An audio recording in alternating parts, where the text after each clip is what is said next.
Dricus had won at UFC 297. I'm sure you've seen my ranting video, but as I look towards the rest of the division, it really makes me wonder what is next. How long can Dricus hold the title here? Well, how many defenses could he possibly have? You know, of course, if you look at the face of Dricus after the fight, oh God. I've seen faces like that in bare knuckle, but to see that in the UFC was surprising. And to think that was the winner, I mean, sometimes just based on the look of these guys, that's how the judges will almost make the decision. If one guy took a little more damage, or at least he got more shots landed, but they weren't power shots, and the other guys is mangled up, they often give the nod the other way. So I think we'll see that back. It doesn't seem like the UFC is pressing for an immediate rematch. Potentially, they like having a South African champion, an African champion. It helps a lot for their sport. So perhaps there's an element of that, but I wouldn't say it was robbery. And of course, I picked him to win. So, what are you gonna do?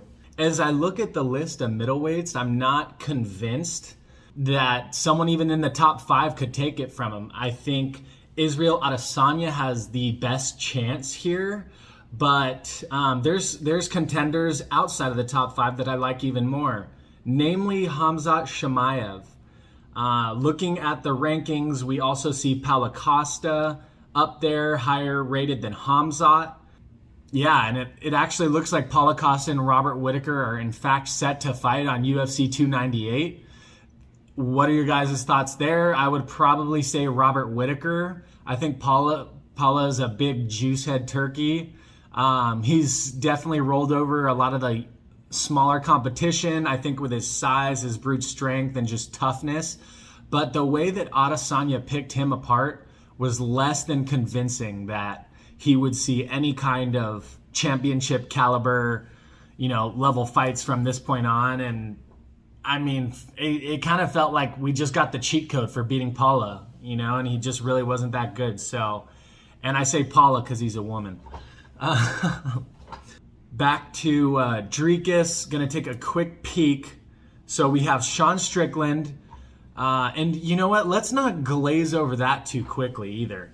Sean Strickland and Dricus, very controversial decision by some. We saw Dana White had made his comments public. If you're a fan of the Joe Rogan podcast, they also made their comments. They did a fight companion, and you could watch it. And before the fight was announced, they were thinking Sean, right? And of course, after it was announced, they didn't immediately go to this was robbery, oh my God. But they did kind of say, did we see it wrong? We're kind of watching and sitting here and talking. We didn't give it our full... Did we miss something? But as we look, so I'm just going to read off the rankings really quickly. Obviously, Dricus the champion, Sean Strickland behind him, Israel Adesanya behind him, Whittaker, we already saw that fight.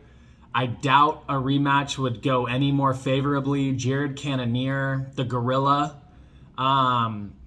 Jared's good. He's great. He'll be a test. I think he's a test for everyone he fights, but he's coming off a win over Marvin Vettori. I also don't think Marvin Vittori's quite championship caliber level. I feel like he fought Robert Whittaker. I'm trying to recall perfectly. And I don't think that went his way. Brendan Allen behind him, not too familiar. What does that tell you? Yeah, some other guys. And then we have Khamzat, right? So I would say Khamzat is sitting at number 9. He's probably the last guy I'm going to talk about on this. A lot of people don't want to fight him. He came in super blazing hot. There's a big hype train, so I'm almost worried that me talking positively is going to get me accused of just being part of the hype train. But I think what makes Khamzat special here is his wrestling, clearly. Swedish champion. He was number 3, but a super accomplished wrestler. You guys have, I'm sure, seen the highlights. Kevin Holland comes to mind. Woo! Excuse me. So yeah, Kevin Holland comes to mind. I will probably insert a short clip, but guys, he inserts so quickly for a takedown. His level change up when he goes for the legs and tries to get this guy is so fast. It surprised me. And an analogy I like to give is if you guys have ever been to an NBA game or an NFL game or something like that, you see it on TV and these guys look normal. They look normal height. They don't look anything impressive. And the reason is because they're standing next to a bunch of super unbelievable athletes, also as big and strong and fast nearly as them, right? So the differential is a lot smaller. But when he shoots the takedown, it happens so fast that it shocks. It surprised me, and that just shows how exceptional he is to be able to do some of the stuff he's done on these guys. And Jing Liang, I probably butchered his name right there, but him as well, the way he carried him across the octagon earlier in his fight career and was talking to Dana the whole time. He literally had him under one arm like a baby.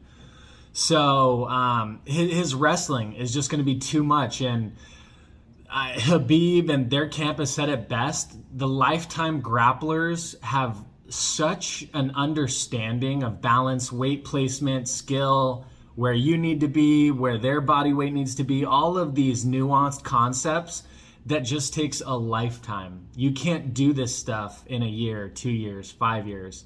So most people don't start fighting or building up these skill sets from, as they are young boys.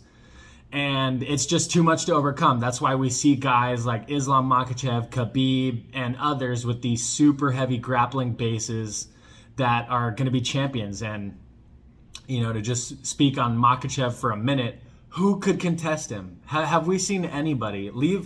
Matter of fact, leave me a comment for who you guys think could possibly beat Islam. Excuse me. After the Volk second fight, he mashed him. It doesn't seem like there's anybody that could really contend. And Volk's a special character. So I have to know, I love the comments, who is going to threaten Duplessis? Who's going to be the next fight? Love you guys. I love the comments. Leave me a comment. I always respond. Thank you guys so much for staying tuned in this long. If you're new to the channel, please like and subscribe so you can get my newest content. And I'll catch you on the next one.